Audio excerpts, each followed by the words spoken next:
Boa noite, amigos do Canal 39, boa noite a todos os internautas. Nós estamos aqui pela rede social Facebook do Canal 39, trazendo mais um evento, mais uma live, para nós contemplarmos todos aqueles que se preocupam em divulgar, em fomentar, em viver o turismo em todos os seus sentidos. Nós estamos aqui hoje com uma tarefa que nós vamos trazer a presença, mais uma vez, de duas grandes amigas nossas, a Mônica e a Elaine, lá de São José dos Campos, que já estão conosco.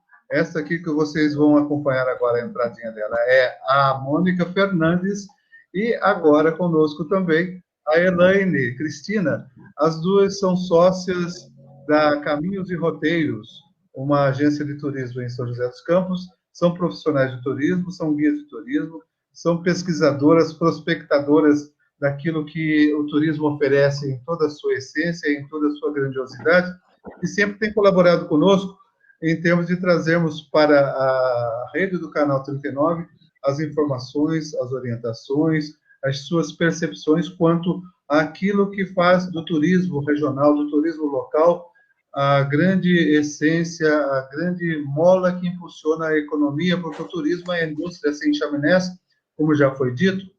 E nesse tempo de mais recessão, de mais paradas para se pensar, se replanejar o que fazer pelos caminhos do turismo, Mônica e Elaine estão se formatando, se organizando também, se informando, se formando, para que nós tenhamos sempre o melhor de informação em turismo e também, logicamente, porque uma coisa não pode ficar desligada da outra, de cultura. E na nossa live de hoje, nós estamos aqui com a Mônica, com a Elaine, ou com a Elaine e a Mônica. Vamos trazer dois temas numa live só.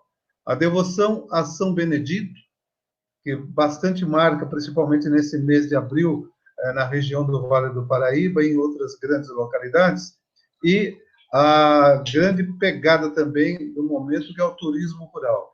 Já está dito, já está falado, inclusive hoje à tarde nós assistimos uma live com a presença do secretário Vinícius Dumertz.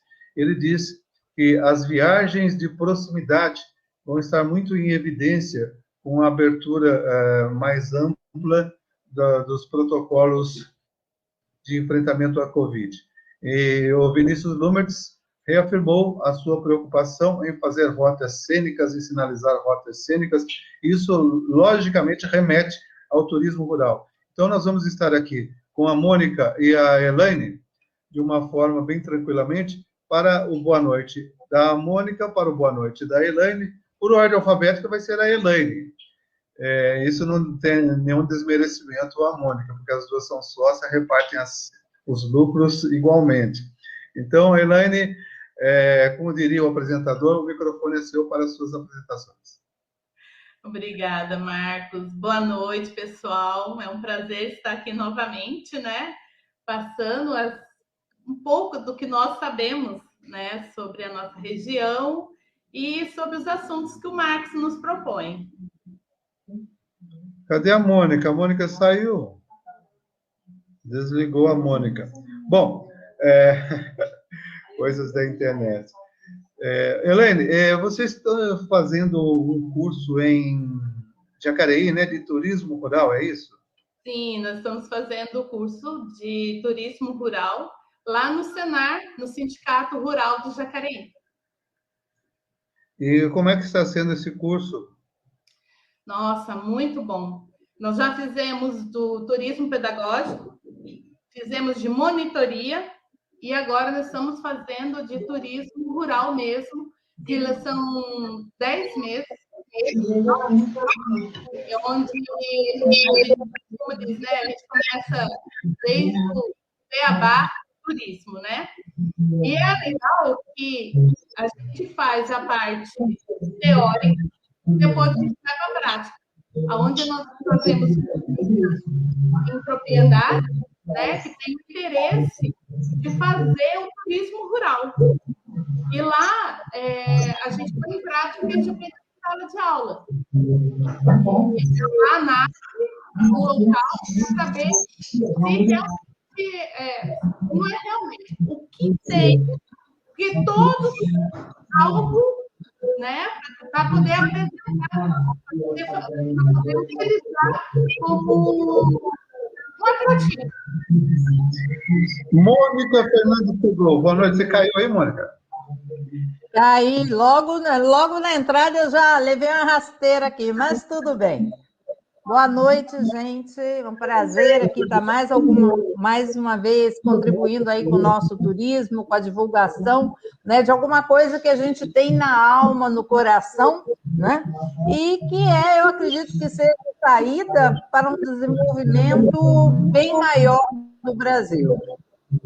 Nós já estamos aqui com Magno Vilela, Sandra Augusta Luca, Robinho Martins, Juliana Pereira, todos cumprimentando vocês, destacando o talento, obrigada. o trabalho, a dedicação de vocês. Bom, São Benedito, o santo preto, o santo cozinheiro, o santo que tem muita devoção na nossa região também. Quem que vai contar um pouquinho da história de São Benedito, dessa devoção fervorosa que acontece em termos de turismo religioso na nossa região?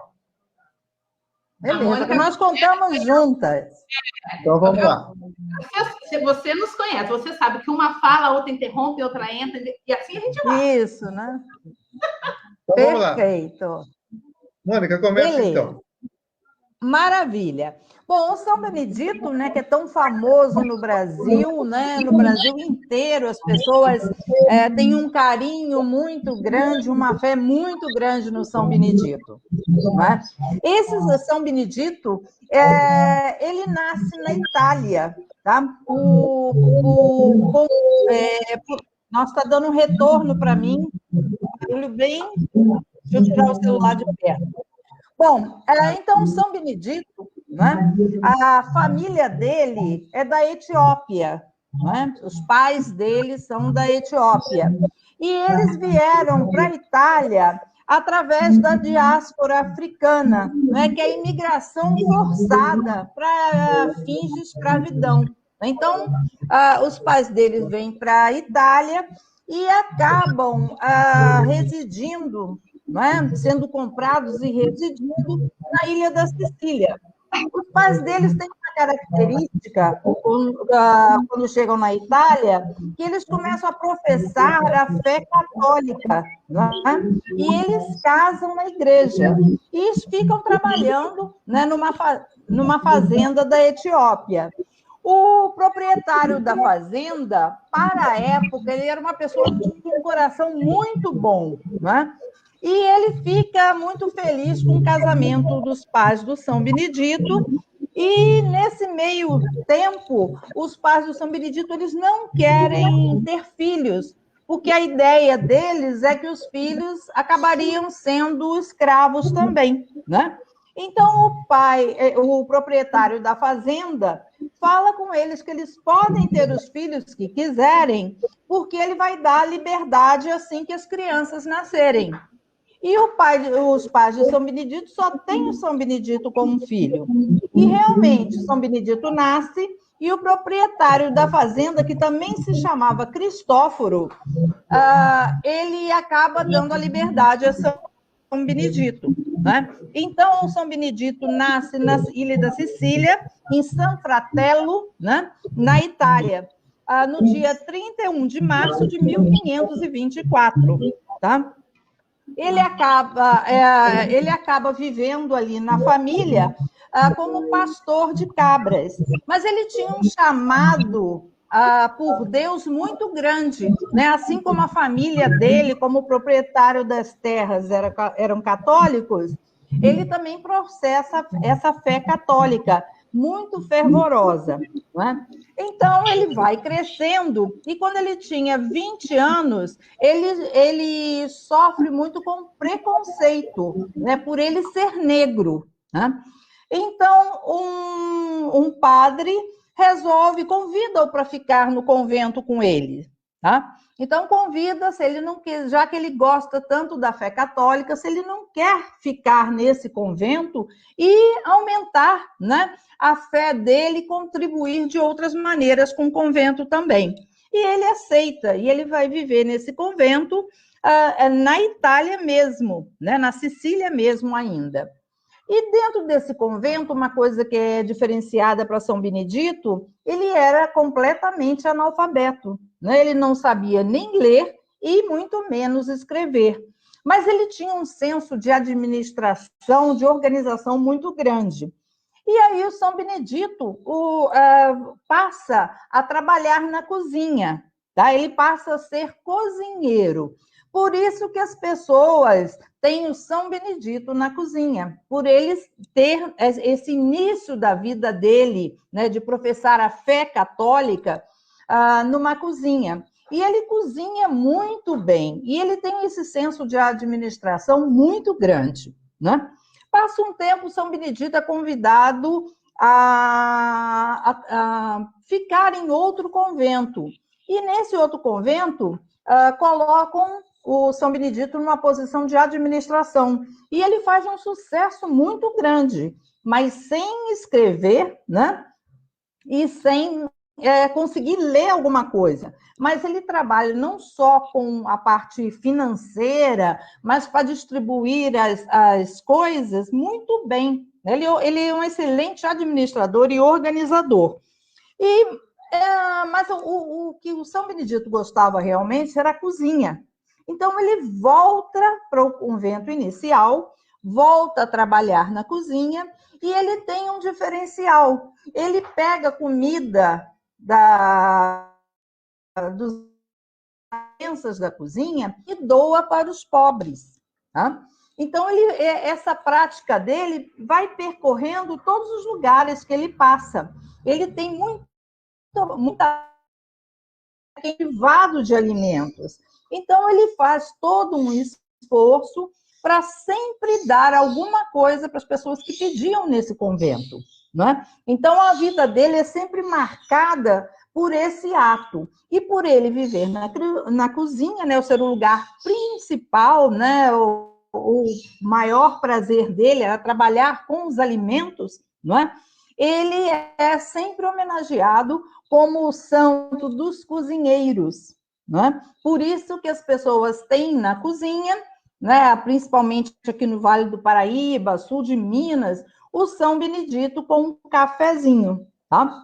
Bom, São Benedito ele vive 65 anos e ele acaba falecendo no dia 4 de abril de 1589, num convento em Palermo, na Itália também. Então, toda a vida dele é voltada justamente a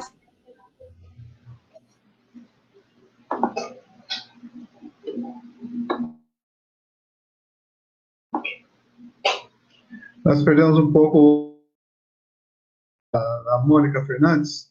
Mas, Elaine, então, se São Benedito viveu bastante tempo, ou todo o tempo, na Itália, o que nós podemos concluir para levarmos a devoção aqui na região do Vale do Paraíba? Logicamente, assim como todo o Brasil, de um modo geral, a contribuição afro para o Brasil foi bastante grande. E São Benedito é descendente de pais etíopes, se não me engano, né? E qual é a contribuição hoje ainda que essa fé, essa devoção a São Benedito dá ao turismo regional? Olha, amigo, é assim, São Benedito, ele foi uma pessoa que, além de ser muito organizado, né, por ser analfabeto, né, não saber ler nem escrever, ele foi assim de uma pessoa de um exemplar fé, né, um espírito de oração, de humildade, de obediência, né? E então acho assim, isso traz muito para os dias de hoje, tá? E assim, como é que eu vou dizer? Nós, hoje em dia, a gente está precisando muito, né, de ter alguém de referência. Eu acho que São Benedito é uma pessoa certa e muito forte nos dias de hoje, não só, né, por ele ser negro, né, que foi uma pessoa que também sofreu preconceitos, né? E o mais interessante era que os amigos dele, né, de infância, adolescência, nessa época que ele trabalhava ali na lavoura, no pastoreio, brincavam, chamavam ele de Nosso Santo Moro. Mas mal eles sabiam, né, que São Benedito ele ia acabar realmente sendo um santo, né? As pessoas procuravam muito ele, tanto príncipes, reis, ricos, pobres, para poder pegar uma palavra de conforto, né? Uma orientação. E ele foi muito forte, né? Nesse contexto da fé, de orientação, de administração. E a Mônica falou, né, da questão do cafezinho e ele doar os alimentos para os pobres, né? Uma coisa que nós precisamos continuar fazendo, né? Porque nós temos muitas pessoas que estão necessitadas, então a gente tem que olhar pelo irmão também que precisa, né? E tem assim umas passagens de milagres dele que fala, né, que ele pegava, escondia pães, né, dentro da roupa dele, né? E um dia o superior dele chegou bravo, né, porque já tinha falado para ele não fazer isso, né? Ele, não, mas eu não tenho nada. Ele que não tem, então eu quero ver o que você tem aí debaixo do avental, né? Quando ele ergue, cai rosas vermelhas. Uma outra passagem também, que ele brigava, sabe? Ele chamava a atenção dos outros que ajudavam ele na cozinha, que não era para jogar os pães nem as migalhas fora, né? Que era para doar para as pessoas necessitadas. Ele pegou porque ele falava que os pães eram o sangue de Cristo. E ele passou uma bucha pela mesa. No que ele pega, espreme a bucha, escorre sangue. Até eu mandei para você uma foto de uma imagem, né, que foi feita, esculpida, dele na mão esquerda rosas e na mão direita a bucha, né, a esponja. E é difícil encontrar essa imagem, né? Aqui no Brasil é muito difícil encontrar essa imagem diferenciada de São Benedito, né? Sim. Outra também, uma imagem que eu mandei para você, uma foto, que é de São Benedito, que nós temos aqui em São José dos Campos, no Museu da Igreja de São Benedito, que ele tem cabelo. Ele mais novinho, com cabelo e uma criança nos braços. Falam que aquela criança é o menino Jesus, mas tem uma passagem de um milagre que ele fez, que uma senhora foi até o encontro dele pedir ajuda, né? Pedir orientação, só que o marido dela não aceitava que ela fosse até a igreja, fosse atrás de São Benedito, né? Para poder conversar. E ela foi escondida. E ela levou o bebezinho dela. E, né, no percurso de retorno, a carruagem dela virou e o bebê dela, de 5 meses, estava lá desfalecido. E ela voltou e foi ao encontro de Benedito. Chegou lá e conversou com ele, contando, chorando o que tinha acontecido. Ele pegou, colocou a mão em cima da cabeça da criança e falou para ela, dê de mamar a ele. Ela, como assim eu vou dar de mamar para uma criança morta? Ele virou para ela e falou assim, cadê a sua fé?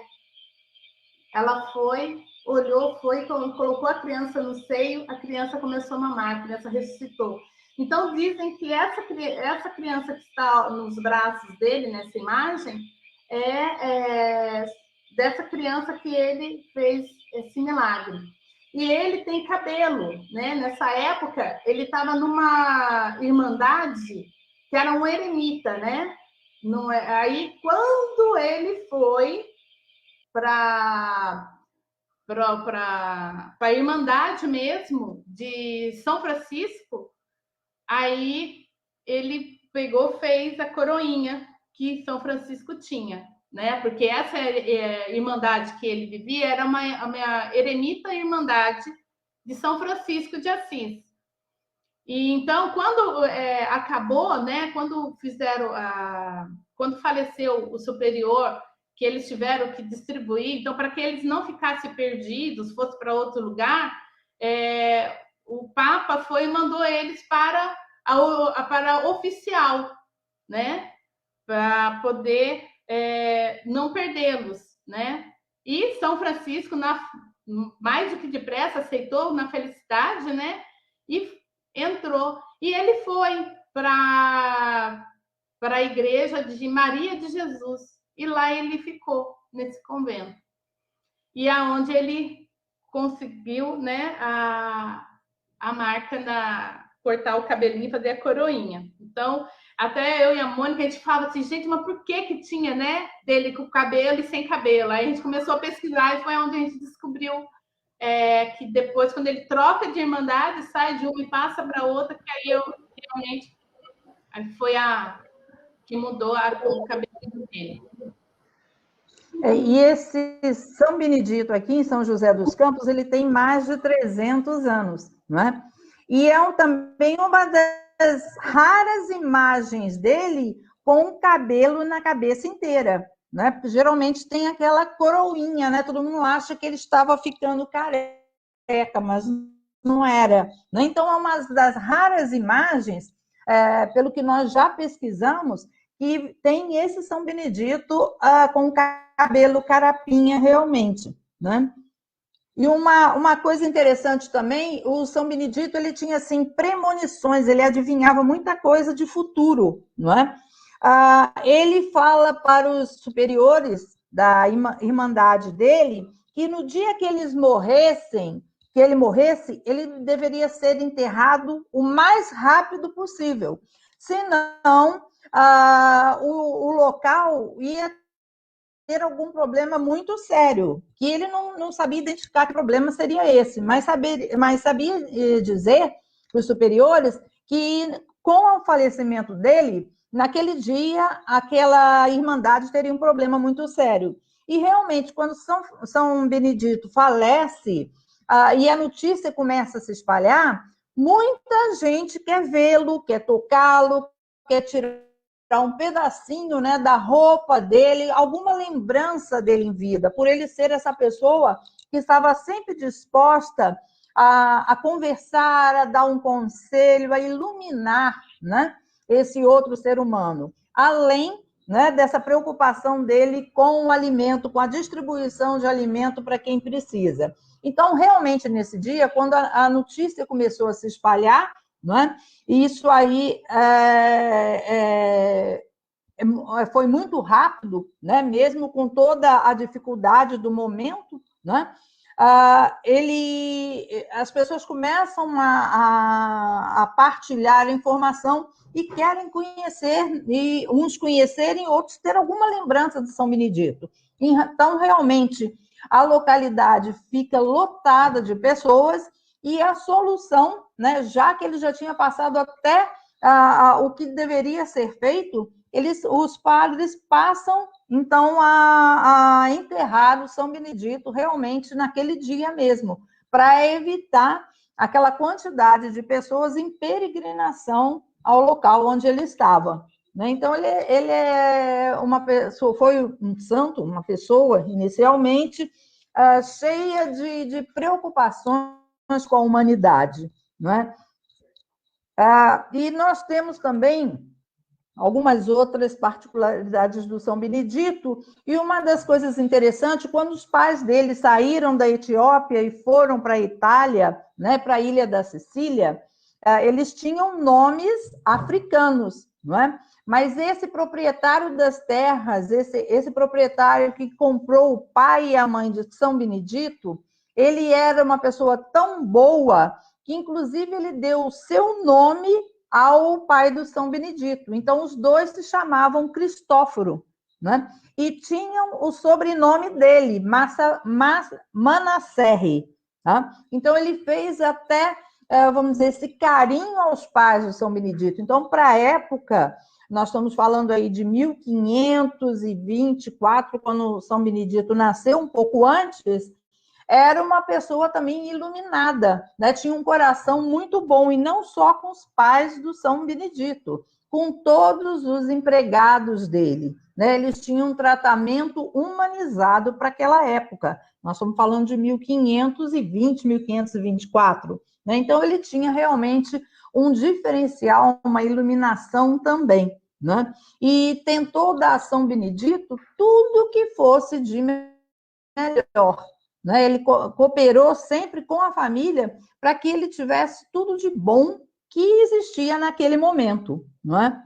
E aí, né, houve essa quebra aí, eu acabei caindo aqui, né? São Benedito, ele vem de uma cultura europeia, né, onde existia também um preconceito muito grande sobre a cor dele, né? Como eu falei, ele era chamado de mouro, mas mouro era uma maneira que o italiano chamava quem tinha pele negra, né? Não a pessoa do Oriente, né? Então, os italianos tinham uma outra maneira de chamar, né? Então, essa cultura europeia, ela também vem cheia de preconceitos, não é? Isso hoje a gente escuta, mas isso já vem de muito tempo. E quando os escravos vêm para o Brasil, né? Quando existe esse tráfico negreiro no Brasil, também os escravos acabam sofrendo bastante, né? Eles são coagidos a uma nova religião, a uma nova estrutura de sociedade, não é? Eles muitas vezes precisavam encobrir a origem deles, né? E foi nesse meio do caminho, quando justamente, né, segundo algumas linhas de pensamento, não são todas, os negros, né, vindos para o Brasil precisam nominar santos católicos com os santos da fé dele praticada na África, não é?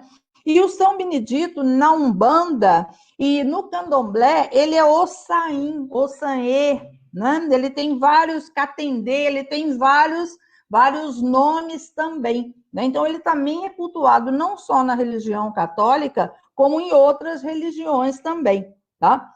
E o São Benedito é um santo muito cultuado pelos negros e pelos mulatos, além dos brancos também, né? Por isso que nós vamos ver as congadas, nós estamos vendo as cavalhadas, tudo com essa influência muito grande do povo negro também, e principalmente aqui no Vale do Paraíba, né?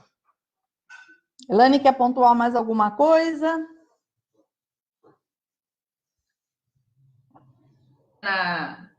Ele, na religião católica, né, ele é o santo de devoção, né, de proteção dos cozinheiros, dos profissionais de nutrição, né? E na Umbanda, ele é da natureza, da terra, das ervas medicinais. Então, se você tem um jardim, uma horta, chama ele que ele está ali também. Não é só na cozinha, ele está em todo lugar, né? E tem um milagre dele que é assim, a gente fala da paciência, da perseverança e crer, né? Esperar em Deus. Que eles, no convento, né, onde ele estava, ele era cozinheiro, e ele assistiu à missa, e quando ele saiu, ele ficou encantado com uma imagem do menino Jesus, e ficou sentado, ficou de pé ali na frente, admirando por horas e horas e horas, e ele era o responsável para fazer o almoço, né, para recepcionar o arcebispo, né, que estava visitando o convento. E o pessoal chega na cozinha, cadê Benedito? Benedito, cadê Benedito? Ninguém acha Benedito, e as panelas lá vazias, fogão de lenha apagado e nada dele, e começa a procurar e volta, e ele está lá no mesmo lugar, admirando a imagem do menino Jesus. Foram lá e falaram com ele, Benedito, e aí, né? Que hora que vai sair esse almoço? Já está quase no horário e tal. Calma. Ele falava assim, calma. calma, vai dar tudo certo. Aí tá, pegaram, saíram, foram lá, volta de novo na cozinha, cadê Benedito? Nada de comida pronta, tal. Daqui a pouco ele chega, e o pessoal lá, bravo, falando, pô, mas Benedito tá deixando a gente na mão, a gente vai passar vergonha, o que vai acontecer, não sei o que, não sei o que. De repente, quando chega no horário, ele fala assim pros amigos dele, pode se preparar e pode sentar que a refeição vai ser servida. Nisso entra na sala onde estavam todos 2 anjos altos, fortes, né? E eles vieram entregando, colocando os pratos, né? A refeição em cima da mesa. Então, ele ali, né, mostrou que a gente pede, mas vamos esperar tudo no tempo de Deus, que tudo vai dar certo, né? Tem também, falei do milagre, acho que eu já falei de todos os milagres dele. Tem, inclusive,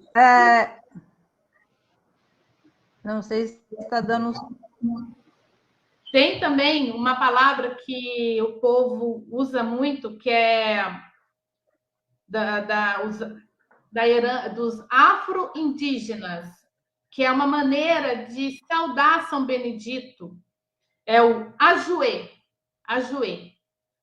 que quer dizer viva São Benedito. Quem puder, assista o filme. Ele é bem caseiro, ele foi feito na Amazônia, mas é um filme muito gostoso de assistir, muito interessante. É uma história, assim, não falo se é verídica, mas eu acredito que foi verídico isso. Não vou contar. Só falo para vocês, assistem a Juê.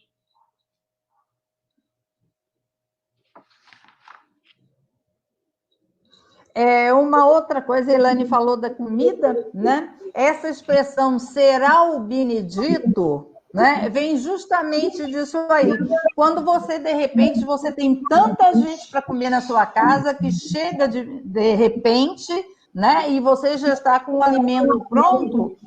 Se você pedir, né? Se você pedir a intercessão de São Benedito, né? Ele faz com que aquela comida dê para todo mundo e ainda sobre. Por isso vem a expressão, será o Benedito? Será que o São Benedito fez mais um milagre que essa comida aparentemente daria para comer um número pequeno de pessoas e, de repente, todo mundo se alimenta e ainda sobra. Mais ou menos o mesmo milagre de Cristo, né? Com pão e com os peixes também, né? Eu vou passar aqui uma citação do livro Casa Grande Senzala, de Gilberto Freire, tá? Que é muito importante, né, para ver esse momento, nesse caso aqui no Brasil, né, do preconceito, né, de como isso aí vem se arrastando na nossa cultura, né, na nossa raiz, e poucos são, ou talvez nenhum dos brasileiros não tenha, pelo menos um pouquinho, né, de sangue africano, né? Então, nesse prefácio do Casagrande Senzala, o Gilberto Freire passa a seguinte informação: os ladrões, naquele tempo piedosos, raramente ousavam entrar nas capelas e roubar os santos. É verdade que um roubou o esplendor e as outras joias de São Benedito, mas sobre o pretexto provável para a época, de que negro não deveria ter luxo. Não é? Então, esse preconceito no Brasil vem há muito tempo, né? Vem arraigado a um povo, e nós temos, dentro do nosso universo católico, vários outros santos negros. Não é? Além do São Benedito, Nossa Senhora do Rosário, ela também está sempre muito ligada Inclusive, a capela é a mesma, né? No Rio tem a igreja de Nossa Senhora do Rosário dos homens pretos, justamente por causa dessa segregação racial, né? Então, os negros deveriam ter uma capela e os brancos outros, né? Isso era muito pontual. Nós temos Santa Efigênia, né? Padroeira das casas, né? Em São Paulo tem uma igreja muito grande da Santa Efigênia, que ela tem como atributo, se você deseja comprar uma casa, um apartamento, um sítio, você pede a ela, e quando você conseguir essa graça, se você for merecedor, você leva a casinha lá e coloca aos pés de Santa Efigênia. Né? Nós temos Santo Elesbão também, Santo Antônio de Catigeró, também é africano, também difícil de ser cultuado aqui. Nossa Senhora Aparecida, nós temos Santa Josefine Baquita também, tá? A escrava Anastácia, também, que é muito cultuada no Rio de Janeiro. Santo Agostinho de Hipona, Santa Mônica de Hipona, São Maurício, São Bento o Mouro. Nós temos 2 São Bentos, né? Temos o Mouro e o que é mais conhecido aqui, São Martinho de Lima. Então, nós temos uma grande quantidade, né? Também de santos negros, que são cultuados, alguns mais aqui no Brasil, de repente numa outra religião, numa outra região, e outros a nível mundial também, né?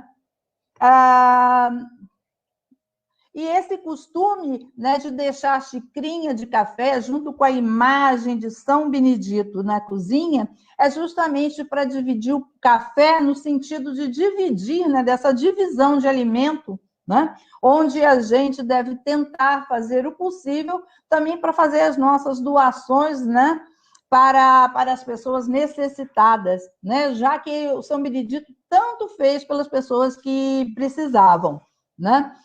Ele tinha uma preocupação muito grande, né, devido ao que a maioria dos outros escravos que foram para a África passavam, né, diferente da situação da família dele. Então, por isso que ele tinha essa preocupação da divisão do alimento, né? Então, essa imagem na cozinha, ela sempre significa fartura, né, prosperidade, e para que nunca falte o alimento para a nossa família e que sobre, né, para doarmos para alguém alguma coisa, né? E aqui, na nossa região, São Benedito é muito cultuado. Em Guará, né, desde 1726, né, com a cavalaria em louvor ao santo, que acontece sempre no domingo de Páscoa.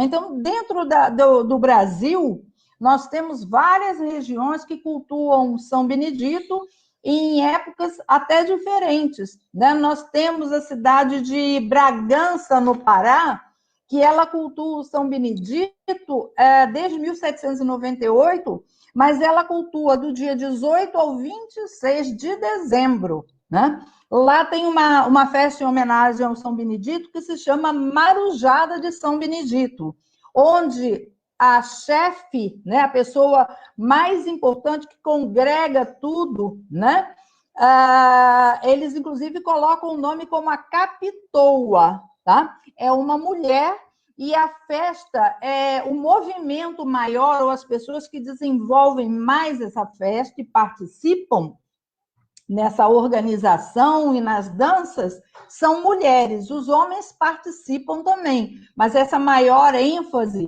é sempre de mulheres, né? Inclusive, no Pará, essa festa supera ao Círio de Nazaré, né? Então, para que a gente tenha uma ideia da proporção, para a proporção dessa festa também, né? Inclusive, as mulheres usam blusa branca, saia rodada até o chão vermelha, uma fita também vermelha transpassando o peito, né, e uma rosa vermelha na cabeça, em homenagem a São Benedito. E nessa festa, eles têm aqueles mastros, né, que algumas cidades, mesmo que cultuem, que tenham festa de São Benedito, algumas já perderam até esse costume, né? Então, a festa em Bragança, no Pará, quando eles fincam o mastro no chão, é que então a festa está encerrando, né? E essa festa, para que tenha um volume de alimentos muito grandes, uma semana antes, essas pessoas que fazem parte dessa organização da festa, principalmente as mulheres, elas passam de casa em casa para doação de alimentos ou de algum valor para que incremente essa festa, né? E é uma festa tão grande que eles têm vários tipos de música que geralmente nós não conhecemos, né? É o shot bragantino, é um tipo de dança da cidade mesmo, né? A roda de retumbão, que aqui a gente também não tem muito conhecimento, a mazurca, né? Que é um pouco diferente da europeia. Eles têm valsa e tem uma dança também chamada bagre, tá? Em outros lugares do Brasil, nós temos dança de quilombo também, né? Em homenagem ao São Benedito, as cavalgadas, né? E aqui em Guará, a festa de São Benedito já tem mais de 262 anos, né? Com a procissão também, em Guará, eles mantêm eles mantêm essa tradição, né, da procissão do mastro, mantêm as congadas, os trajes também brancos com fita, não é? E em Guará a festa é muito bacana e há distribuição de doces, doce de batata, doce de abóbora, doce de coco, né? Justamente fazendo alusão ao São Benedito, protetor das cozinheiras, protetor das cozinhas, não é? E essa tradição, como nós temos ali em Minas Gerais, principalmente Minas Gerais, sul da Bahia, Rio de Janeiro também faz, São Paulo, né? Esse São Benedito na cozinha, não é? Então, veio essa crença, essa homenagem, essa fé, esse louvor, veio fazendo com que as pessoas passem de geração para geração, muitas vezes aquele São Benedito, que era da bisavó, passou para a avó, passou para a mãe, passou para o filho, vai passar para a bisneta, né? E a canequinha de São Benedito, né? E algumas pessoas, eu e a Elaine, às vezes entrevistamos pessoas justamente para saber detalhes, né, que só a população pode passar para a gente, e eles comentam que se por acaso passam um café e esquecem do São Benedito, eles começam a sentir que tem alguma coisa faltando naquele dia para eles, o dia não está assim agradável, né? Então eles ficam pensando o que é. De repente lembra que esqueceu de passar o cafezinho, né, que é o primeiro café passado para o São Benedito, né? No Mato Grosso também eles cultuam muito o São Benedito também, né? E também trabalham toda a festa com mastro ao final da festa, né? A festa durante vários dias, né? Fazendo com que essa fé seja propagada, não é? E despertada em muitas pessoas, né? Às vezes uma festa faz a pessoa despertar, né? Uma fé de uma maneira bem diferenciada. Alguma dúvida?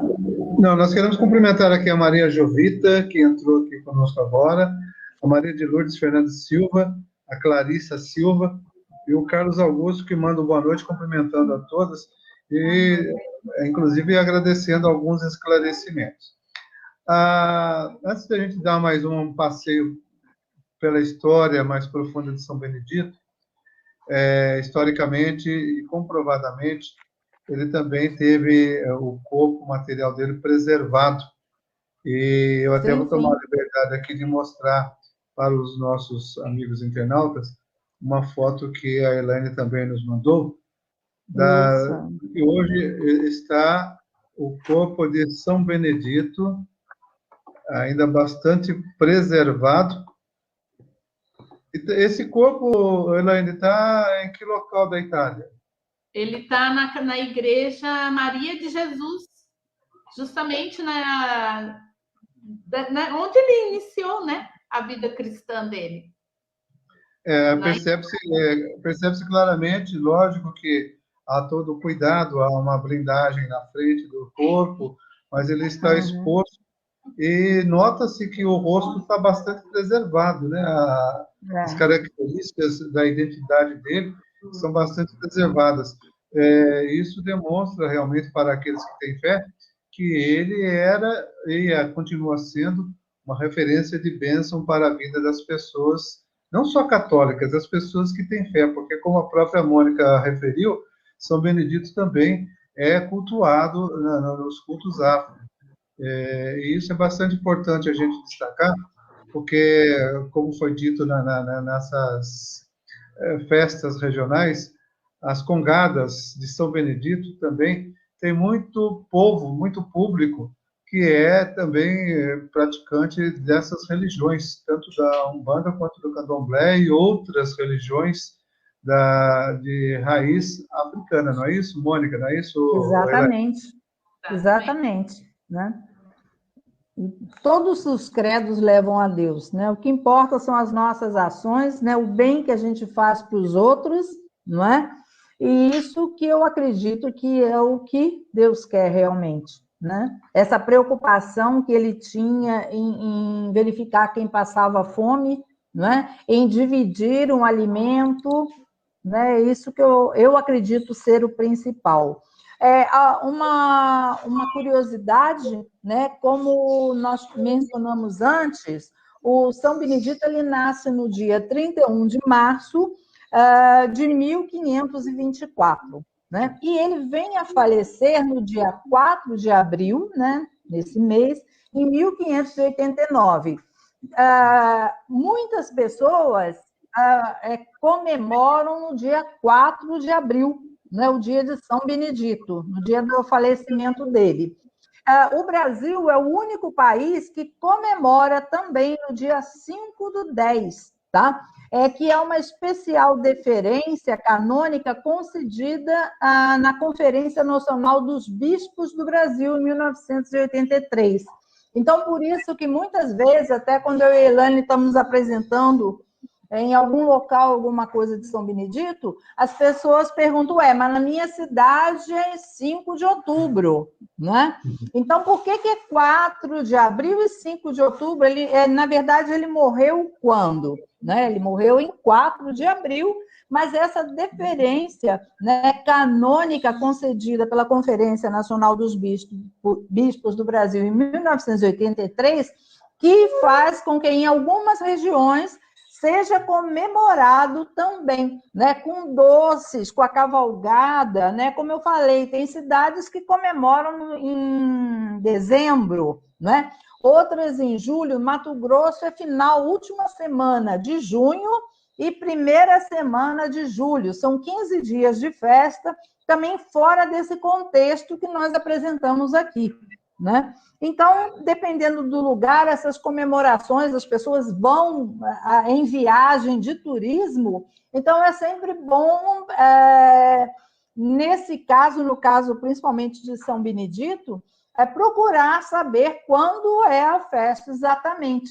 né? Porque os lugares eles mudam, julho, dezembro, agosto, né? Abril, março, que é o aniversário dele, ainda tem uma coisa de uns 10 dias, uma amiga nossa, ela comemora no dia 31 de março, dia realmente do nascimento de São Benedito, porque nesse dia é o aniversário também do filho dela.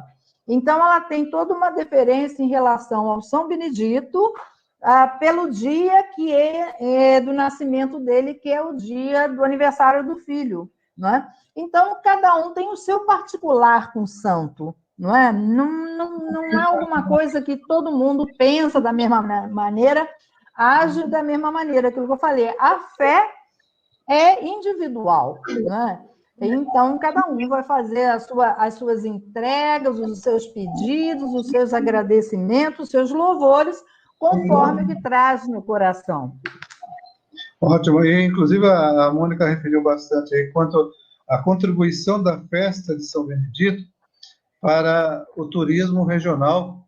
E isso é muito importante porque por exemplo, nas festas mais tradicionais que nós temos aqui na região, Guaratinguetá, e também, no mesmo dia, a festa de São Benedito, a cavalgada é de São Benedito e São Gonçalo, a procissão é de São Benedito e São Gonçalo, tem a procissão do Mastro, Aparecida consagrada, também é uma grande festa que movimenta milhares de pessoas, e o próprio receptivo da cidade se transforma realmente, porque todas as famílias querem contribuir para que as congadas, os congadeiros, os moçambiqueiros venham para Aparecida e fiquem algum tempo na cidade. Movimenta a economia, movimenta o comércio, a rede hoteleira. Infelizmente, nesses últimos 2 anos, nós tivemos esse prejuízo de um modo geral, mas a festa de São Benedito, ou qualquer outra festa religiosa, nós estamos tratando de São Benedito, ela movimenta, assim, de uma tal forma o turismo que deve ser bastante preservada,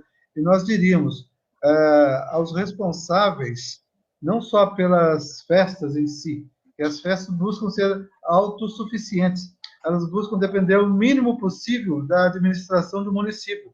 Elas, a Aparecida, por exemplo, faz gincanas, faz carnê, festas, para que se tenha uma estrutura financeira de suportar a vinda de todo esse povo para a Aparecida.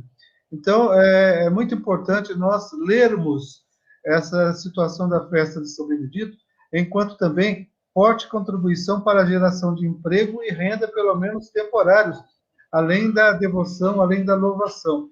E é muito bonito, eu tenho certeza que vocês já participaram de grandes procissões, de grandes festas, grandes comemorações, e o grande momento emocionante, como a Mônica falou, que quando o mastro é fincado, é ali que, por exemplo, em Aparecida e Guaratinguetá, as pessoas colocam bilhetinhos, recadinhos para São Benedito, algumas moedinhas, para que o santo leve, por meio da antena chamada mastro, os pedidos de todos até Deus, como a Mônica disse, bastante bem, correto, é um só para todos. Mais alguma coisa sobre São Benedito, ou podemos virar a página? E é a pureza do povo mesmo, né? Mandando um recadinho, eu acho que isso é o mais importante de tudo, mais bonito, essa demonstração de fé, quando coloca num bilhetinho uma mensagem para o santo, né? Um pedido, um agradecimento, isso aí eu acho espetacular, né? É alguma coisa que arrepia realmente, né? A Maria Jovita está dando uma informação aqui para nós, que a festa de São Benedito de Aparecida encontra-se em processo de instrução para registro no patrimônio imaterial do Instituto de Patrimônio Histórico e Artístico Nacional, o número do processo, para que se torne, sim, um patrimônio imaterial aqui em Aparecida, a festa de São Benedito, que acredito também que o mesmo processo, se já não aconteceu, está acontecendo em Guaratinguetá. Sim, em outras cidades também, não é? Que é uma maneira de mostrar o que nós temos de diferente, não é? E é uma maneira também de divulgar isso fora do Brasil, para que as pessoas não vejam que a gente tem uma infinidade de possibilidades de turismo, conforme o direcionamento, o gosto, o desejo de cada um. Exatamente. Deixa eu dizer uma curiosidade que... As festas também, né? Oi? E continuar a tradição das festas também. Exatamente, a manutenção da tradição. E essa tradição tem de pai para filho, de filho para neto, e a coisa continua. Uma curiosidade que nós ficamos sabendo há alguns anos, eu acho que uns 5 ou 6 anos atrás, é quanto à Catedral Menor de São Benedito, Santuário Menor de São Benedito, em Lorena. É a única no mundo. E lá tem uma curiosidade bastante curiosa mesmo.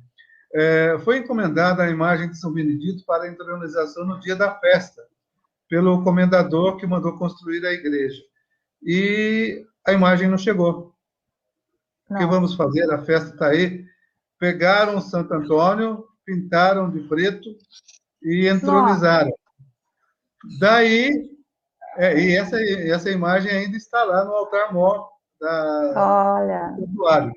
E aí, a imagem que depois chegou da Europa está na porta de entrada, no hall de entrada do santuário, uma bela imagem também, mas a curiosidade é que a imagem de São Benedito, que está no altar-mor lá em Lorena, na verdade, me perdoem a expressão, mas é um cover de São Benedito, acessório, foi pintado para poder fazer parte da festa.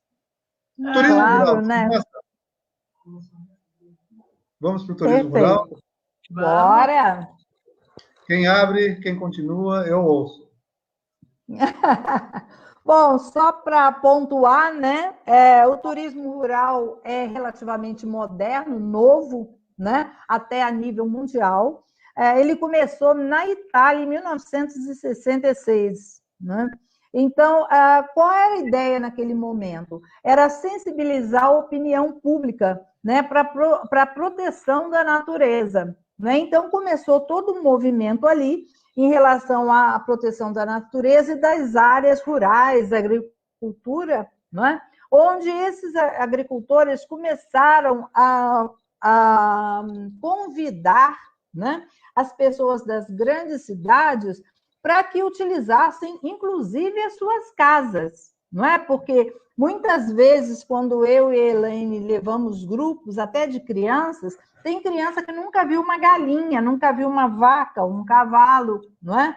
E estava acontecendo mais ou menos isso na Itália. Então, eles têm essa ideia, claro que não é de um dia para o outro, mas de convidar as pessoas para passar um dia, um final de semana nas suas casas, nas suas propriedades. E aí começou-se a pensar realmente no turismo rural, né? Aí começou-se a desenvolver, foi a primeira sementinha, quando as pessoas começaram a perceber, né, que a vida no campo também era muito importante, né? Porque quando as cidades começaram a crescer, ficarem industrializadas, aconteceu o êxodo rural, né? A saída da pessoa do campo para a grande cidade. Só que para que a gente coma na grande cidade, eu preciso do agricultor, eu preciso daquela pessoa que levante às 4 horas da manhã para ordenhar a vaca, né? E isso foi acontecendo um distanciamento muito grande, e aí procurou-se buscar outra vez, né? A nossa origem, não é? A origem de todos os povos que foi no campo. Então, aqui no Brasil, o caipira, né, quando ele quer ir para a cidade, esse caipira entre aspas, né, mas quando ele vai para a cidade, ele deixa um vazio no campo. Nós precisamos também de pessoas que façam o mesmo processo, né? Então, com isso, eles começaram a incentivar as pessoas da cidade a conhecerem o campo, não é? Se eu dou mão de obra, se eu tenho mão de obra, se eu tenho trabalho para aquela pessoa que vive no campo, ela não vai querer tanto sair dali para ir para a cidade, né? E nesse momento também, não só descoberta, né, do campo da agricultura, da natureza, do contato, né, com o turismo também equestre, né? Começou-se a desenvolver, em paralelo, um lazer no campo, um esporte, uma recreação, né? E todos os serviços voltados a auxiliar esse homem no campo para que essa pessoa, principalmente da cidade, viesse para o campo e tivesse infraestrutura para permanecer, né? Porque uma coisa é você ir visitar e vai embora para sua casa. Mas eu, como dona da propriedade, o meu interesse é que essa pessoa passe pelo menos um final de semana, né? Até porque se ela chegar no sábado, no domingo ela vai ser convidada a ordenhar a vaca às 4 horas da manhã. E aí vai dar importância àquela pessoa que levanta todos os dias, sem sábado, sem feriado, né? Às 4 horas da manhã para ordenhar aquela vaca, né? E passa a ter, na maioria das vezes, mais respeito pelo homem do campo, não é? Então, nesse momento, na Itália, quando começou com todo esse movimento, isso aí começou a se alastrar também para o resto do mundo, não é? Porque mais ou menos nós vivemos o mesmo problema, né? E no Brasil, ele começa em 1980, e a cidade de Lages, em Santa Catarina, que é a primeira cidade que dá esse pontapé, né? Começa a perceber que procurar uns moldes, pelo menos parecidos com o da Itália, poderiam ser implantados porque eles, nas suas propriedades, porque eles também estão sofrendo a mesma coisa. Né? Então, eles começam a dialogar, né, entre os proprietários de grandes fazendas, de sítios, na cidade de Lages e Santa Catarina, justamente para isso. Como é que nós vamos trazer as pessoas, principalmente das grandes cidades, para voltar, né, às origens, né, voltar ao campo, voltar a desfrutar a natureza, os animais, né? Então, eles começaram a fazer todo um movimento em relação a isso. E, com isso, deu aquele start para o nosso turismo rural, né? Que, com a pandemia, eu acredito que seja o primeiro segmento do turismo que vai absorver o maior número de pessoas, dentro das limitações, dentro das exigências, né, técnicas da coisa.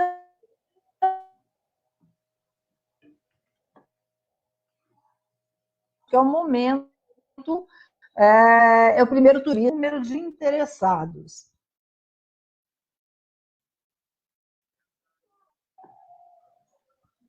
A Mônica está com um probleminha de áudio lá. Não, eu tô vendo. Mas a sua imagem travou, Mônica. É isso? Vocês estão me vendo? Vendo sim, agora melhorou. Estão me vendo? Pode ir, toca. O som não está saindo? O som tá, a sua imagem está congelando de vez em quando, mas continua. Não está dando para entender. A sua imagem, às vezes, congela, mas o seu áudio está bom agora. Ah, perfeito. Né? Lá em Lages, um dos hotéis que começou esse movimento todo foi o Hotel Pedras Brancas. Né? Os proprietários foram um dos que iniciaram todo esse movimento para a introdução desse turismo rural no Brasil.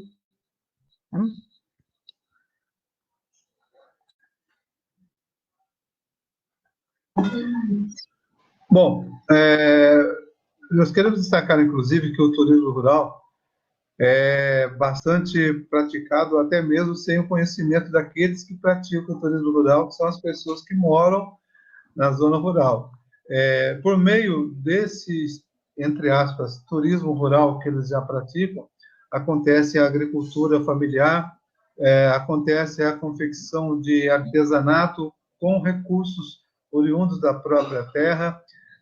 O pessoal faz compotas, conservas, linguiças, embutidos bastante frescos, inclusive, de um modo artesanal. Isso contribui para a agricultura familiar, que é um dos pontos de otimização do turismo rural. Porque quem vai para a roça, passa um dia na roça, passa um dia numa fazenda, por exemplo, ou numa chácarazinha, vai conhecer as galinhas, que a Mônica falou, vai conhecer o riacho, vai apreciar bastante mais o contato com a natureza, mas quer levar um pedaço, um pouco desse conhecimento para a cidade grande e mostrar para os amigos, para os parentes. Então, por meio dessa produção artesanal familiar, que eles podem levar compotas, conservas e até mesmo artesanato. Vocês estão participando, como foi falado no início, de um curso de turismo rural. Esses cursos são desenvolvidos por escolas técnicas de formação profissional e de capacitação, bastante em evidência, mesmo porque, como foi dito também no início, o turismo de proximidade, o turismo de viagens curtas, vai canalizar fatalmente para o turismo rural. Tanto é que a Secretaria de Estado está voltada para melhores condições às estradas vicinais, às estradas de roça, a sinalização das estradas cênicas, caracterizando-as enquanto a isso, para que sejam identidade realmente da passagem pelo turismo rural e pelas rotas cênicas, que cada uma terá uma temática. Como vocês têm visto, Elaine, nesse primeiro momento, não só o curso, mas também essa possibilidade de levarem essas orientações não só para os seus clientes da agência, mas também para o povo, no modo geral, já que vocês são guias de turismo, e isso fatalmente vai fazer com que vocês se envolvam com mais público por meio de outros tipos de ação, que não só as viagens que vocês programam. Sim, não, olha, o curso é muito bom, né? Nós estamos conhecendo várias propriedades, né? Como você disse, principalmente na parte da estrada, realmente muitas precisam ser, não vamos dizer asfaltada, não, tem que manter do jeito que está, mas melhorar para que a gente possa estar, né? Tanto o turista como os proprietários, né? Possam estar circulando de uma maneira mais segura e melhor, porque nós encontramos algumas estradas que, olha, um verdadeiro rally, um verdadeiro desafio, sabe? E o legal, e o legal é a gente ter esse contato, né? Porque a gente não fica preso na sala de aula, a gente vai direto para conhecer e botar a mão na massa, né? Como a gente fala, dar o nosso pitaco, né? Porque nós chegamos na propriedade, então a gente analisa como ela é. E dali a gente coloca, a gente vai vendo os pontos fortes, os pontos fracos, o que pode melhorar, o que pode ser feito. E o legal é, no final de tudo, quando a gente entrega para a pessoa essa análise, gente, a gente vê assim a pessoa falando: nossa, mas vocês enxergaram uma coisa que eu nunca vi.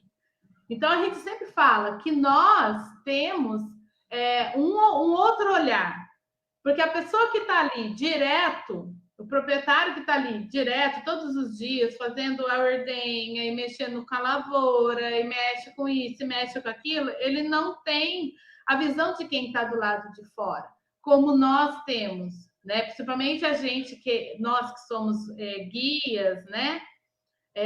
Eu falo que quando nós chegamos no local, a gente deixa de ser turista e começa a analisar, né? O que dá para fazer, o que dá para ser mudado, se precisa, o que é que precisa melhorar. E nessa questão que você colocou, uma coisa que a gente sempre fala para o pessoal, se você tiver um cantinho, conversa com seus vizinhos. Sempre tem um que faz queijo, faz um artesanato, faz uma geleia. E você pode ter um cantinho onde eles podem também estar ali expondo e vendendo, que tanto vai ajudar aos outros como a você, né? E vai agradar os seus turistas, os seus clientes que vai estar fazendo a visita à sua propriedade. E o gostoso é assim, as pessoas com quem a gente conversa, que a gente entrega as análises, elas virem falando: nossa, eu vou mudar, eu vou fazer, vocês viram uma coisa que eu não vi, né? Porque que eu estou aqui todos os dias e tal. Então, é muito gratificante para nós, como estudante, né? Imagina quando nós tivermos conseguido certificadinho. Então, nós ficamos também sabendo que esse curso que vocês estão participando é o Senar de Jacareí, não é isso? Mas esse curso pode ser ministrado em outras cidades, porque o Senar tem, assim como todo o sistema S, tem um padrão de ensino, tem toda uma metodologia que pode atender qualquer região. E não existe custo para isso, não é isso? Não. Não. Nenhum. É realmente muito bom e sem custo nenhum para quem está participando. É um curso despertar... despertar o interesse das pessoas nessa participação, né, de realmente estudar, né? Porque muitas vezes a pessoa tem até a propriedade rural, não é? Mas, em contrapartida, ela não sabe por onde começar e o que fazer. Então, essa propriedade, ela precisa se adequar a essa destinação turística, né? Então, eu tenho o público que gosta de turismo rural. Então, eu tenho que, muitas vezes, adequar a minha propriedade para receber essas pessoas, né? E esse adequar, esse readequar vai desde a infraestrutura básica, né? Desde o saneamento básico. Eu tenho banheiros, eu tenho um local para as pessoas ficarem. O que elas querem ver da minha propriedade? Não é? O que desperta o interesse? De repente, eu tenho gado leiteiro, eu tenho gado de corte, eu tenho cavalo, eu tenho os pequenos animais, cabrito, ovelha, galinha, né? Peru, pato, né? O que eu tenho? Eu tenho que fazer um inventário turístico para ter ideia do que eu tenho e o que eu posso oferecer, né? Então, esse oferecer vai desde a alimentação, seja um café da manhã, seja um lanche da tarde, almoço, hospedagem, não é? Então, esse o que eu vou oferecer, eu também tenho que ter ideia do que eu vou oferecer ali, não é? Porque senão a pessoa chega ali e, de repente, eu não tenho comida para todo mundo. Aí não é nem o Benedito que vai ajudar, né? Então, a gente precisa realmente fazer esse inventário, ver o que cada propriedade tem, o que a pessoa está disposta a oferecer, não é? Porque... Caiu. A Mônica caiu, a rainha da queda, né? Então, continuando o que ela estava falando, né? Então, a gente tem que fazer, a pessoa tem que ver o que ela vai querer oferecer. Porque muitas das vezes a gente passa uma análise e a pessoa fala assim: não, mas eu não quero assim. Mas aí nós entramos assim, com aquele nosso jeitinho, né?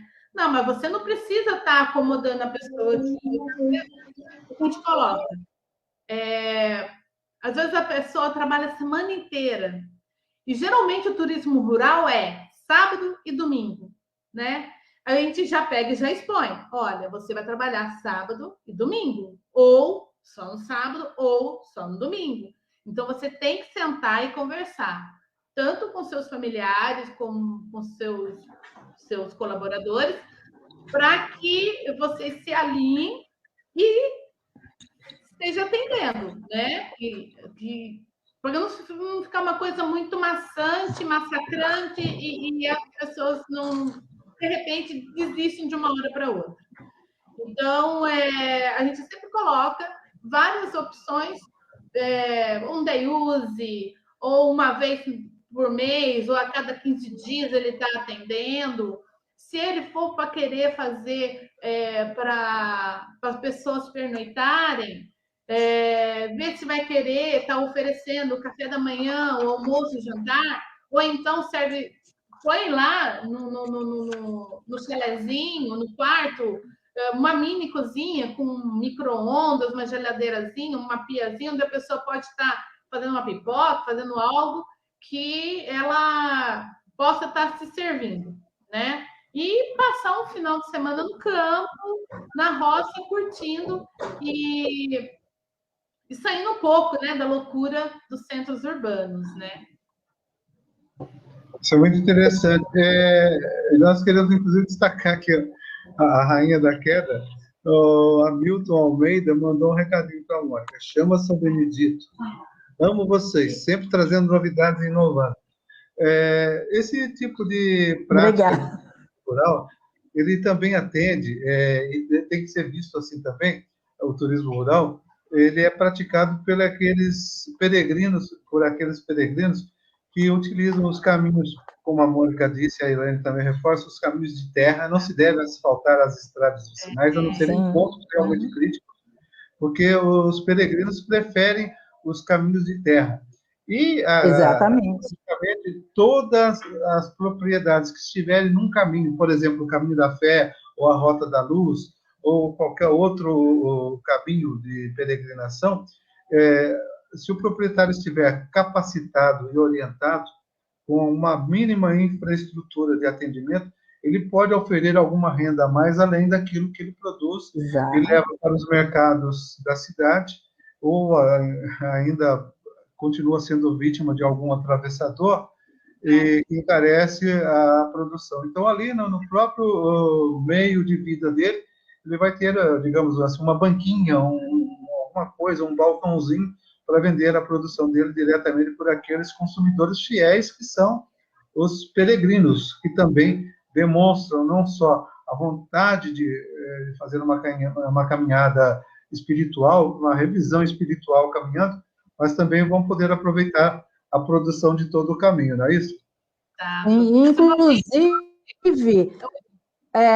hoje nós temos um outro tipo de público também que está muito intenso nesses espaços, que são os ciclistas, não é? Aqueles que percorrem horas de bike, e tem o pessoal que é o downhill e o uphill, né? Que sobe e desce montanha como especialidade. Então, também é um público que precisa refazer as suas energias, precisa lugar simples para ficar, né? Porque a gente tem uma ideia, vai falar em turismo rural, vai olhar aquelas fazendas que aparecem às vezes em novela, não é? Aquela superestrutura da Sim a Moça, por exemplo. E não é só isso, nós temos vários tipos de pessoas que gostam de coisas simples, gosta de dormir numa cama muito simples, gosta de dormir em rede, né? Então, é só a pessoa ter eu acredito que seja realmente planejar para desenvolver e pensando sempre no público-alvo dela. O que o público-alvo dela precisa? É aquele pessoal, é aquele peregrino que quer tudo simples realmente. Então, eu tenho um café, eu tenho um pão, eu tenho um bolo, um queijo, feito no meu vizinho, uma geleia que, de repente, a outra minha vizinha faz. E, com isso, eu vou gerando emprego, eu vou gerando rendimento para as pessoas, não é? Então, eu acho que dos pontos importantes também para a gente sempre dimensionar isso aí, né, que o turismo ele causa impacto na cidade, causa impacto no campo, né, positivos e negativos. Então, esse inventário que eu acabei caindo aqui é importante para isso. Eu vou definir meu público, eu vou definir o que eu posso oferecer, eu vou definir o que, de repente, a minha família e meus empregados estão topando fazer, que não adianta eu imaginar uma coisa e, de repente, a minha família quer descer para o litoral final de semana, não é? Então, eu acho que através desse inventário, nós temos uma visão bem ampla do que eu posso oferecer, o que eu devo oferecer primeiro, e depois eu vou implementando novidade, não é? Eu já tenho um café da manhã com 10 itens, depois de 6 meses, sei lá, 5 meses, que eu estou vivenciando, experimentando, né, experienciando isso, eu já posso oferecer mais itens, que eu já fiz mais contato com outras pessoas que vão deixar produtos para serem comercializados numa lojinha, né? Então, é muito importante, né? E para a gente que gosta, que vivencia, né? Esse turismo rural, nossa, isso é maravilhoso, esse descobrir, né? Às vezes você vê uma estradinha que tem alguém que tem lojinha, que oferece um cafezinho, que não quer nem cobrar, mas eles estão ali, aquilo ali eles fazem por amor, e isso que é o diferencial, né? É isso que a gente vai buscando sempre, né? Cada localidade tem um aconchego diferente, tem um receber diferente, né? Um receptivo diferente, né? Então, acho que isso também é muito importante. O que nós temos percebido também, Mônica e Elaine, nesses caminhos de turismo rural, às vezes a gente faz uma pesquisa, paramos um pouco em função dos protocolos estabelecidos, mas a pesquisa de cafés nos caminhos. E como a Mônica falou, destacou bem, os caminhos, quem passa pelo caminho, o peregrino ou o biker, ou até quem anda de vez em quando de moto por esses caminhos rurais, eles buscam sim tomar café. Nós mesmos, algumas vezes, saímos de casa no domingo pela manhã, vamos tomar café para tomar café na padaria, pelo menos.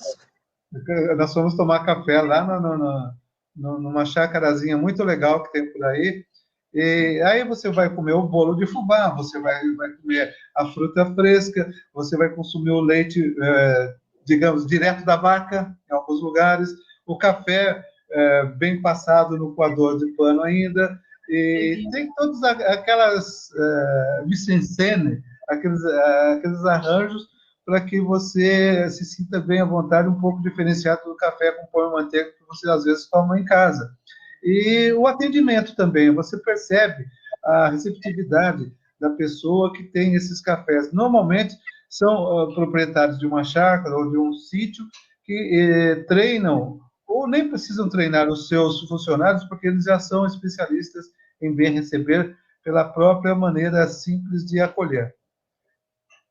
Verdade, verdade mesmo. E é uma delícia, né? Você chegar e ser recebido com aquele sorriso, né? Ai, gente, eu tô morrendo de saudade. Ai, Covid, acaba logo, quero sair. Porque, nossa, eu e meu marido, a gente era muito assim, de levantar. Para onde a gente vai? Ah, não sei, a gente pega esse estrada e vamos. Onde der para a gente parar para tomar café, a gente parava. Ótimo, aliás, é bastante saudável só pela decisão de você sair sem rumo, entre aspas, para alguma coisa que você vai descobrir. Porque um café é completamente diferente do outro. É café, leite, leite, pão, pão, bolo, bolo, mas é completamente diferente um do outro. A Mônica caiu mais uma vez, a especialista em quedas. Mas, ó, uma coisa é impressionante. Você pode pegar, chegar lá, tomar o café com leite, pão, bolo dela. Você fala assim, ai, mas que café? Eu tenho aqui. Leva um pouquinho, você faz para você. Você chega na sua casa, não fica igual. Até o café de padaria. Você chega em casa e vai fazer, não fica igual. Eu não sei se é o ambiente, o que é. É diferente quando você faz. É diferente porque para você voltar. Aí eu volto. O segredo é esse. Você pode até levar uma amostra do café para sua casa, mas o café que você toma na padaria ou mesmo em qualquer café rural é o café preparado com uma coisa chamada a mágica de querer voltar. A mágica de querer voltar. E uma coisa assim que a gente observa muito na questão também agora, né, por causa de todos os protocolos, o Covid, e tal, as pessoas estão procurando muitas coisas naturais, né, sem agrotóxicos. Já procurava antes, mas agora parece que tá mais as hortas orgânicas, né? E o legal o Senar tem o curso para quem quer aprender a fazer uma horta orgânica. E, nossa, e é muito legal. Eu gostaria de ter participado, só que no dia que teve, nós estávamos em curso, não deu para participar. Porque você aprender a como lidar, como mexer com a terra, é completamente diferente de você falar assim, mas é só chegar lá, fazer o buraco e plantar. Não. Principalmente a horta orgânica, tem um jeito certo de fazer, de trabalhar, de você fazer manejo das plantas. Não é igual a gente faz aquele canteiro comprido, né? E vai, planta ali. Não. Nós fomos numa propriedade esses dias e a proprietária ela faz em forma de mandalas.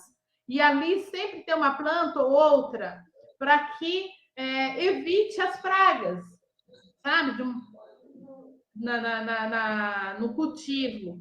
E, colega, você pegar aquela folhinha ali, só fazer assim, creque, não tem nada melhor. E a gente aprende receitas também, que a gente pensava que não existiam, a gente aprende receitas, né? Porque, né? Simpatia. A simpatia.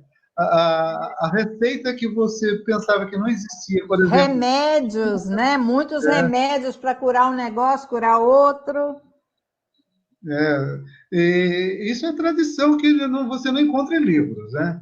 Não encontra em livros. Você vai encontrar a vovó contando para o netinho, ou contando para o pai do netinho, e assim vai transmitindo a famosa oralidade das coisas tradicionais.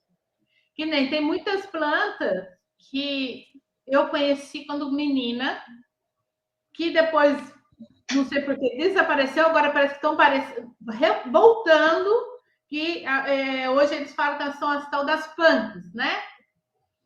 E esses dias eu estava na casa do meu filho, ele mora numa chacrinha, e ele falou assim, mãe, tem essa planta aqui e tal. Eu falei assim, filho, isso daí é almeirão. Muitos anos que eu não via um almeirão. E ele foi deixando crescer, porque tá quase uma árvore. Eu falei, não, pode comer, é uma delícia. Ele é amarguinho, né? Para quem gosta de amargo. Ele é amarguinho, mas é super bom, é uma delícia, né?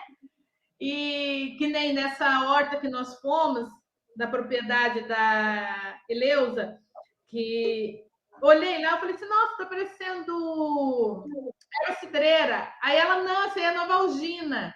Aí tinha lá também a capuchinha, que o prato com a rosa, né, com a flor do capuchinha, caro pra caramba, né? Então, assim, eu falei, gente, são coisas que a gente tem que trazer de volta, sabe? A população, o povo tem que voltar, porque a nossa saúde, o nosso bem-estar está nas plantas. Não é no remédio, não é na farmácia, mas sim nas ervas medicinais. Mas tudo tem que ter um certo conhecimento. Não é só chegar lá, catar 3, 4 folhas de Novalgina, fazer o chá e tomar. Não.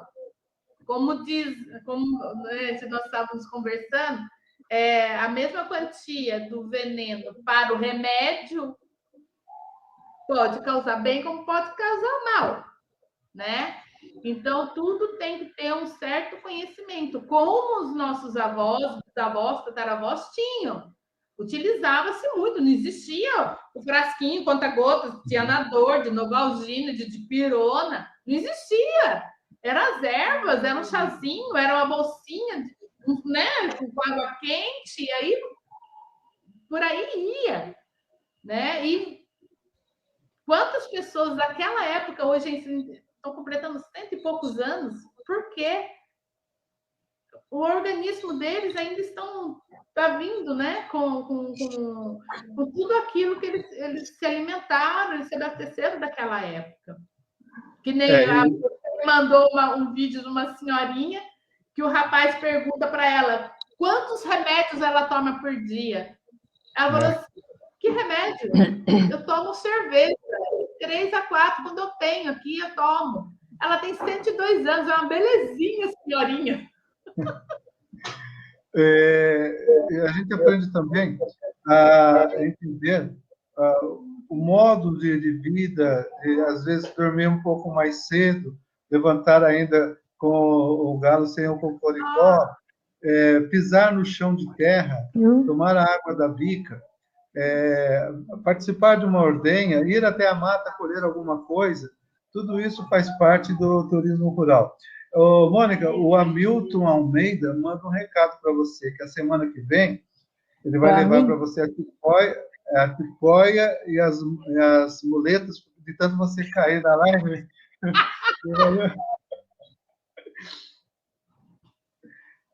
Tá ruim, aqui não sei se é por causa do hospital.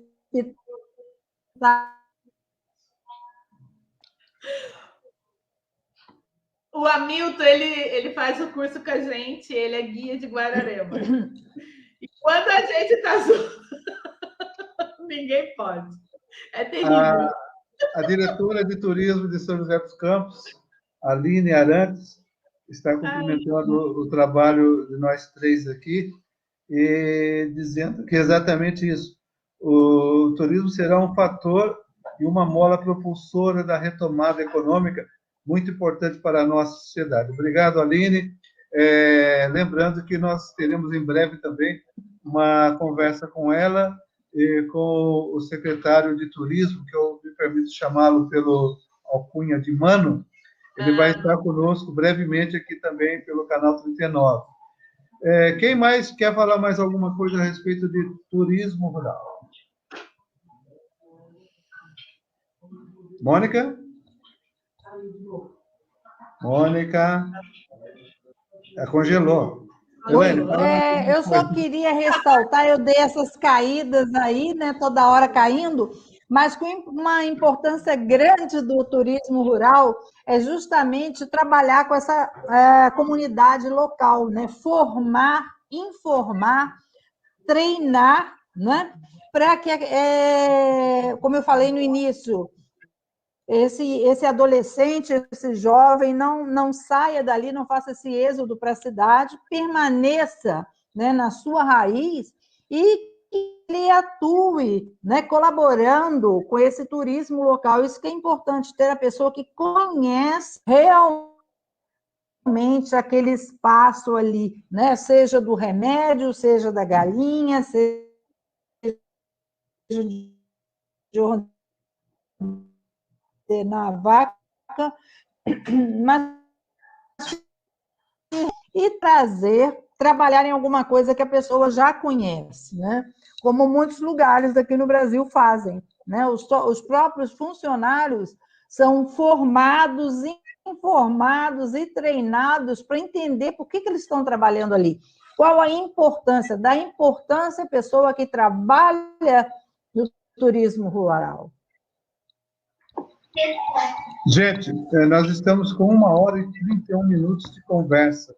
Eu gostaria de podermos ir mais longe ainda. A gente pode marcar outro papo, porque nós temos um público já se tornando fiel conosco aqui. E eu acho que todo mundo tem um compromisso, e eu não gostaria de desgastar esse nosso público, e, logicamente, para aquela mágica da volta. Então, para nós programarmos um outro papo também, brevemente, a respeito de um assunto que vocês quiserem escolher, sempre focando nessa praia de darmos a orientação, darmos a informação e, de uma certa maneira ou outra, também capacitar um pouco mais as pessoas que nos acompanham, vivem e convivem conosco no nosso dia a dia. E eu tenho certeza que vocês, pelo que nós vimos aqui nas mensagens, são pessoas de altíssima credibilidade no trabalho que vocês fazem, o talento de vocês já é comprovado, é bastante gratificante para nós termos não só essa companhia profissional, mas, acima de tudo, esse carinho, esse respeito da amizade que nós já temos vocês na nossa família, podemos dizer assim, apesar da distância. Eu quero abrir primeiro por ordem alfabética, retroativa. Eu vou pedir para a Mônica fazer as suas despedidas, depois a Elaine. Olha, eu agradeço de coração, né, ao Marcos e à Edna nos proporcionar, né, desenvolver esse trabalho, essa migalhinha, né, para contribuir com o turismo, né, para que as pessoas despertem, né, como uma necessidade, principalmente pós essa pandemia, e para poder desfrutar das maravilhas que é o contato com a natureza, né, com essa liberdade, né, com essa volta à origem. Muito obrigada a você, a todos que estão nos assistindo, e muito obrigada a Elaine, que a gente faz uma parceria top, né? A gente procura, a gente se envolve muito em todas as possibilidades, né? E vai a fundo, tanto que no início vamos fazer o curso da parte cultural, depois nós fomos para um outro curso de monitoria, e aí vamos para o turismo, vamos embora. Porque quando a gente quer oferecer para nossos clientes um produto, nós gostamos de oferecer com maturidade e realmente com conhecimento de causa. Não é só conduzir a pessoa, é formar também e informar, tá? Muito obrigada. Mas não sai daí não, fica aí. Elaine. Pode ficar, se eu não cair, eu fico. Segura. Obrigada, Marcos. Obrigada a todos que estão aqui nos assistindo, nos prestigiando. Amamos vocês, viu, Hamilton? Amamos todos vocês. Vocês estão no nosso coração. E, assim, o que eu tenho a dizer? Procurem. Seja qual for a sua profissão, se capacite, procure cursos, vá, sabe, se capacitar, porque aproveitar esse momento que a gente está agora, porque quando isso tudo voltar ao normal, nós só estaremos estrelando, entendeu? Estrelas piscando, estamos brilhando, e aí vamos. Muito obrigada, beijo no coração, que Deus abençoe cada um, se cuidem, tá bom? Porque eu quero vocês na próxima live, e quando isso tudo passar, eu quero abraçar um por um, tá? Eu sou do abraço mesmo, gente, eu sou do toque mesmo, adoro. Beijo para todos. Bom, nós estamos chegando ao final desse nosso bate-papo, desse nosso encontro. Só nos resta realmente agradecer a disponibilidade, a responsabilidade, a capacidade de atenderem a um convite com muita qualidade, como está comprovado aqui pelas mensagens que nós recebemos. A nossa gratidão é sempre permanente, é sincera, e vem ao encontro daquilo que nós buscamos trazer por meio do nosso site Canal 39, que eu creio que é o único site, pelo menos na região, que não traz notícias contemplando o sofrimento alheio. Nós não noticiamos nenhuma nota policial, nós não trazemos coisas dúbias para o nosso trabalho, nós mostramos, sim, as perspectivas que o turismo, de um modo geral, pode oferecer, que cada profissional do turismo pode oferecer, e todo prestador de serviço de turismo pode oferecer. Essa é a nossa proposta, a nossa aposta, dentro daquele nosso sempre lema de que ser simples não é complicado. Então, eu tenho certeza que, num breve momento, nós estaremos juntos novamente, dando muita risada, sem quedas virtuais. E eu quero, nesse momento, agradecer a vocês, a todos os nossos internautas, pedir que Deus, o Deus de todas as crenças, esteja presente não só nesse momento, mas em todos os momentos da vida de vocês, para que nós tenhamos sempre o sucesso, o reconhecimento de um trabalho simples, bem feito, com as ferramentas que nós temos, que a principal delas é a verdade, a fé e a confiança. Obrigado a vocês, obrigado, internautas, e com toda certeza, em menos de algum tempo, nós estaremos juntos novamente pela Rede Mundial de Computadores. A Mônica já caiu. Deus abençoe. Tudo de bom para vocês. Obrigado, Elaine. Obrigado, internautas. Fiquem com Deus.